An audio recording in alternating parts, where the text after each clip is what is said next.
lang ang ibig sabihin. Oh, salit si Suda Gayam. Alright. Eto, pag-usapan naman natin mga kababayan. Digong Duterte, taong nag-iimbestiga na sasampalin daw ni Digong mga kababayan, tumatawa na ngayon. Naalala nyo po yung taong ito, mga kababayan, nung panahon po na si Harry Roque medyo mabait pa. Si Harry Roque. Tapos, etong si Duterte ay iniimbestigahan. Ito po ay pinailan ng kaso nila Trillanes noong mga panahon na yon. At syempre, human rights, mga kababayan. Iniimbestigahan itong si Digong. At ang kanya pong sinasabi, kung sino daw ang mag-iimbestiga sa kanya, ay sasampalin niya. Oy, GP, totoo ba yan? Sinabi yan ni Digong? Of course, sinabi ni Digong. Mga kababayan, sinabi ni Digong Duterte na sasampalin niya itong si Agnes Calamard. Ito po ang quote card na sinabi. Hindi ko nakuha yung video pero sinabi talaga to ni Digong. Kaya sabi ko kay Calamard, kung iimbestigahan mo ako, sampalin kita. I will slap her in front of you. Why? Because you are insulting me. Sabi ni Diggs. Oh.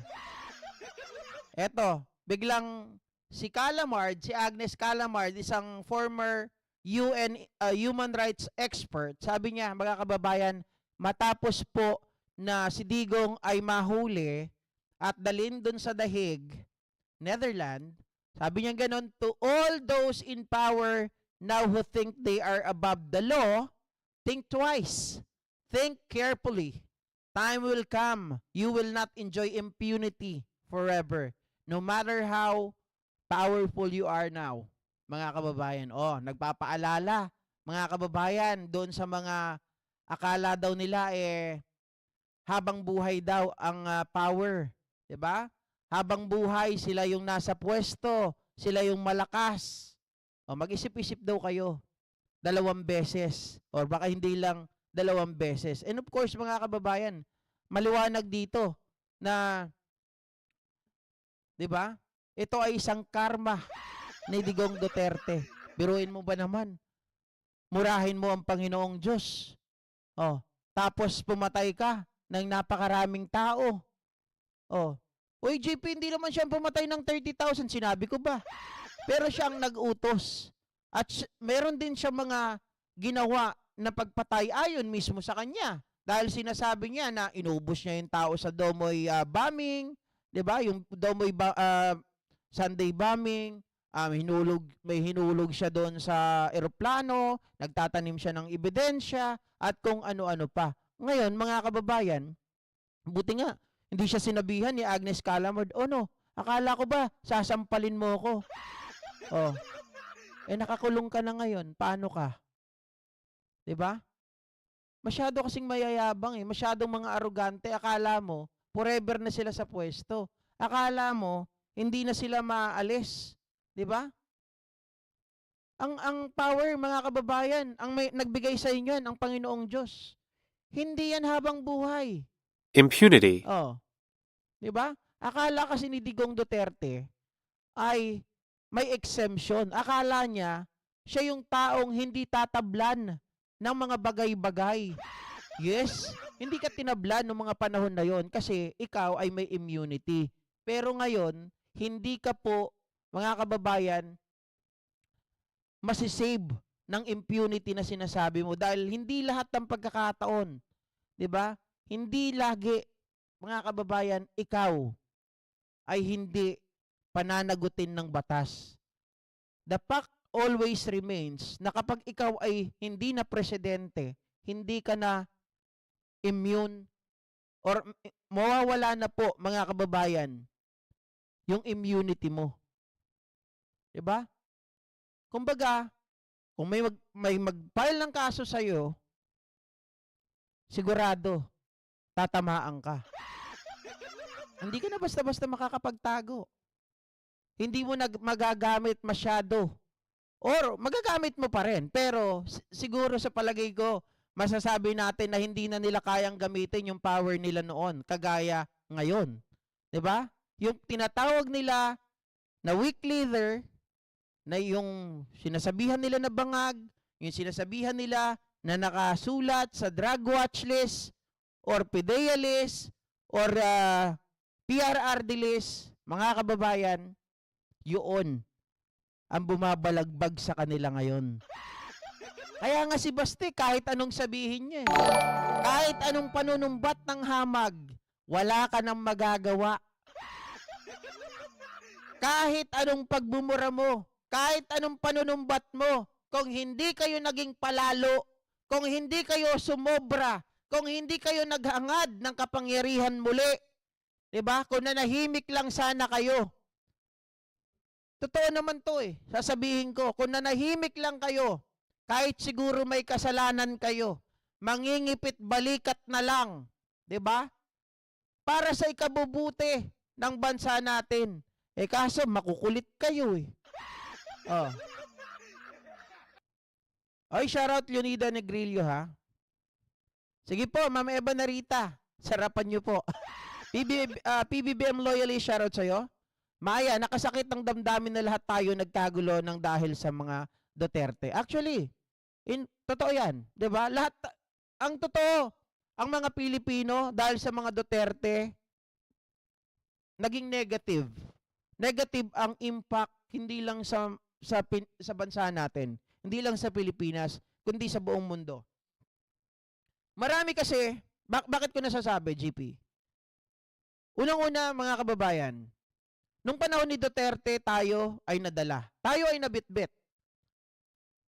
Akala natin itong taong tumatino, napaniwala tayo dahil kay Amy Marcos.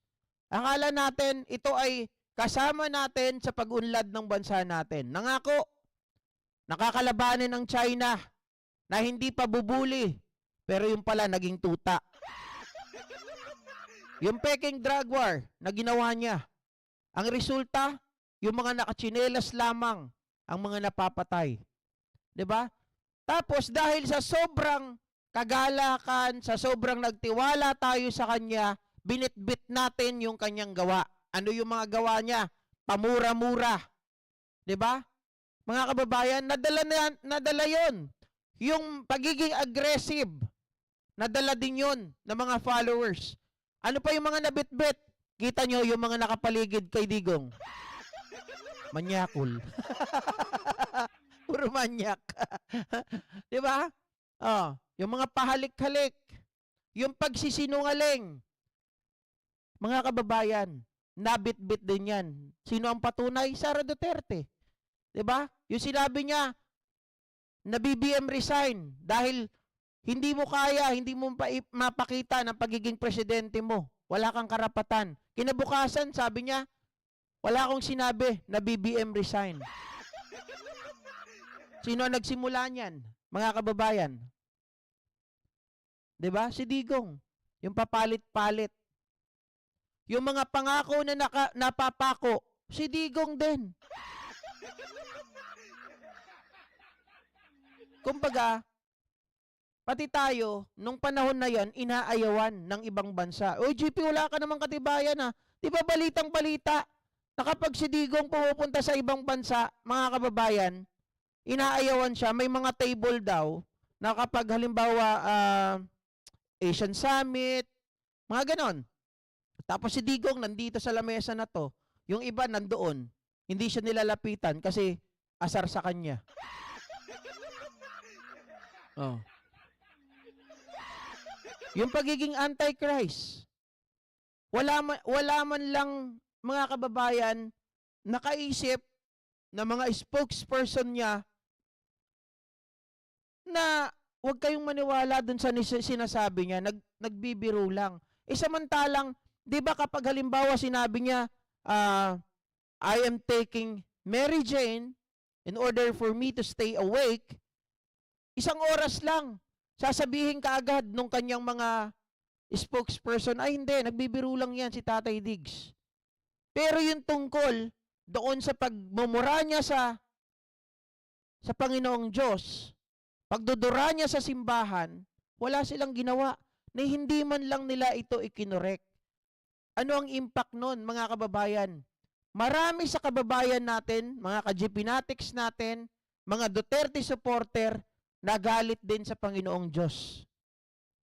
Uy, totoo ba yan? Oh, bakit? Mga ka-GPnatics, sinunod nila si Digong eh. Minumura na rin nila ang Panginoon. Kasi sabi niya, stupido daw ang Panginoon, tapos nagpapako sa krus. Dahil idolize nila si Digong, ginaya nila yon. Oh. Diba? Ngayon nga makikita mo yung resulta na yan eh. Makikita mo yan doon sa mga DDS, makipag-argue ka, sasabihin, mumurahin ka. Pagkatapos ng mura, mga kababayan, sasabihin lang sa'yo, bangag ka kasi. Diba? Wala na sa tamang pag-iisip. Puro ganun na lang, bangag ka, oh, PI ka, nanamo, gaganunin ka yung mga yan. Pero ang lahat, may katapusan. Yun ang aral na dapat nating pwedeng mapulot. At syempre, ang isa pa nating pwedeng mapulot kapag ang politiko, mga kababayan, ay pinapanginoon mo na, magnilay-nilay ka. Dahil ang pagpanginoon sa isang politiko, hindi tama. Dahil ang politiko, they come and go. Mga kababayan, dapat tayo, ang interest ng taong bayan, ng bansa natin, dapat tayo ay pro-Pilipino, hindi para pro-politiko. Diba? Pwede ka maging pro-politiko kapag alam mong tama yung ginagawa. Pag wala na sila sa pwesto, lipat naman. Ganun lang yun. Oy, JP, ibig bang sabihin niyan kapag halimbawa, wala na si PBBM, si Sara nakaupo, magsasara ka na rin? Sabi ng Biblia, kung sino ang nakaupo sa gobyerno, dapat tayong magpasakop. Pero syempre, pag mali, bakit ka magpapasakop? Magpapasakop ka doon sa mga bagay na tamang ginagawa. Hindi ba? Oh. Mga kababayan, walang king-king sa mundo ng justice. Tama. At walang taong mataas sa hustisya. Walang taong mataas sa Panginoon. Mga kababayan. Diba? Yun lang yun eh. Wala nang iba. Ang lahat ay may katapusan. Ang lahat, mga kababayan, ay pagbabayaran. Diba? Sa palagay ko, itong nangyayari ngayon kay Digong, ito ay God's will. Kung gaano niya binastos ang Diyos, pinagdudusahan niya na lahat. Wala nang iba. Okay? So hanggang dito na lamang mga kababayan. Magandang hapon po muli sa inyong lahat. At happy Sunday, happy blessed Sunday po sa ating lahat. Maraming salamat sa pagsama nyo muli sa araw na ito. Nag-preach na tuloy ang inyong abang lingkod. Di ko alam bakit ganun lumalabas sa bibig ko. Oy. Sa ba nanggaling yun? Sabi niya, Maya, hindi sila marunong tumanggap ng pagkatalo. At bakit galit kayong mga DDS kay GP? Nagpapahayag lang naman siya ng katotohanan. Kaya mo yung mga DDS na yan. Kaya hindi tayo basta-basta nagtatanggal ng DDS dito. Unless sila ay nagmumura, nagbabanta, dahil gusto natin silang matuto. Di ba, Patrick Lopez? Gusto natin na itong mga DDS na to, mawala na sila sa pagiging idiotertes. Kailangan magkaroon sila ng aral. Ma-educate sila. Di ba? Yung idiotertes na yan, mga kababayan, ang pinaka-root word sa akin yan, hindi idiot ha. Ang pinaka-root word sa akin yan is to educate. Educate DDS para malaman nila kung ano yung mali. Para ma-realize nila in a certain time, mga kababayan, na ang mga politiko, dapat hindi tayo dyan tumitingin. Dahil politiko lang yan. Sa Diyos tayo maniwala.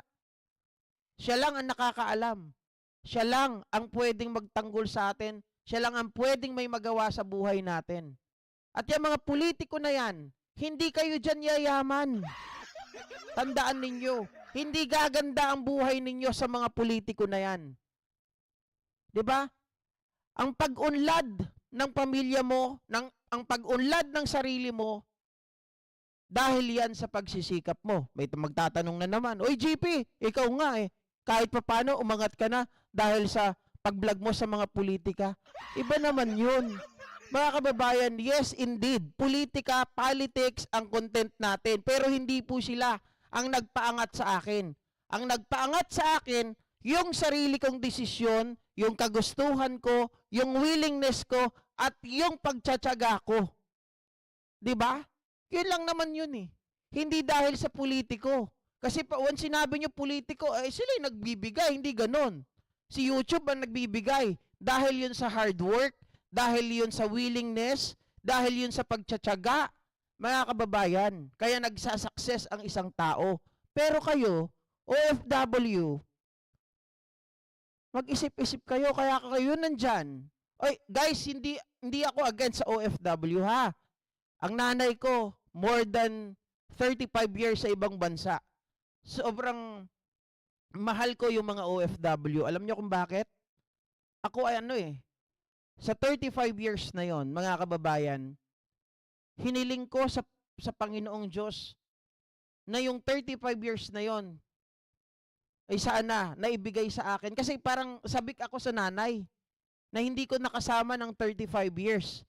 Yun ang sinasabi ko na talagang sakripisyo ng magulang para lang mabigyan ng suporta ang mga anak.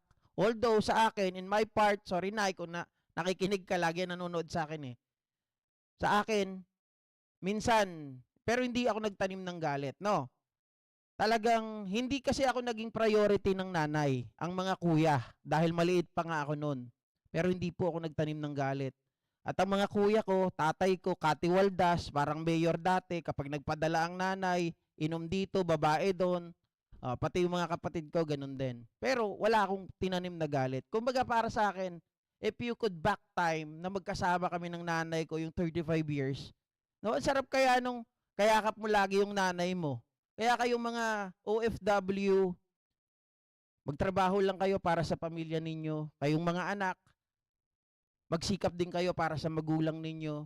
Tayo walang responsibilidad sa magulang natin. Pero ito ay initiative natin kapag tayo ay nag-success sa buhay, kasiyahan na ng magulang natin yung mga bagay na maibigay natin, maipakita natin sa kanila.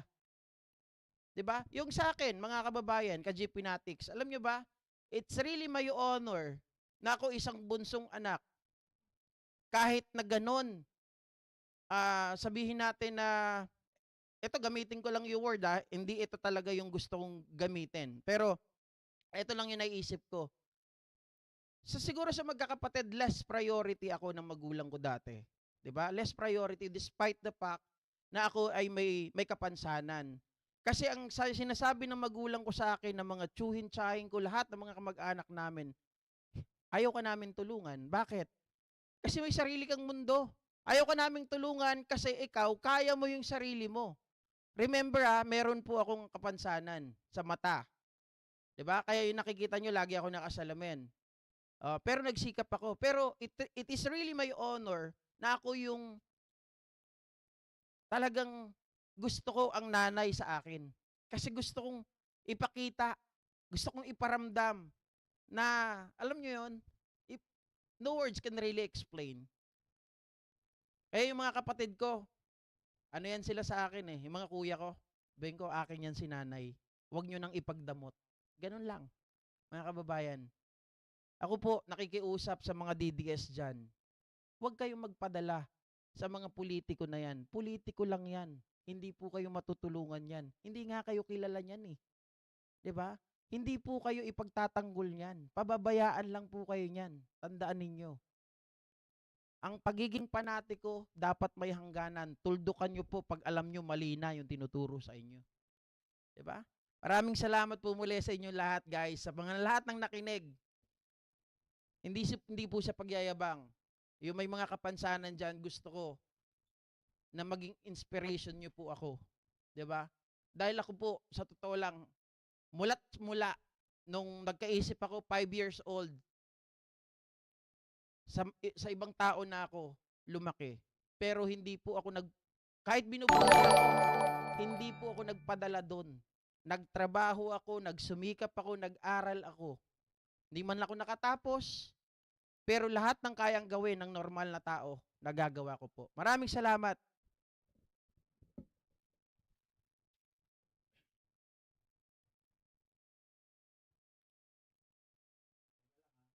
mabubura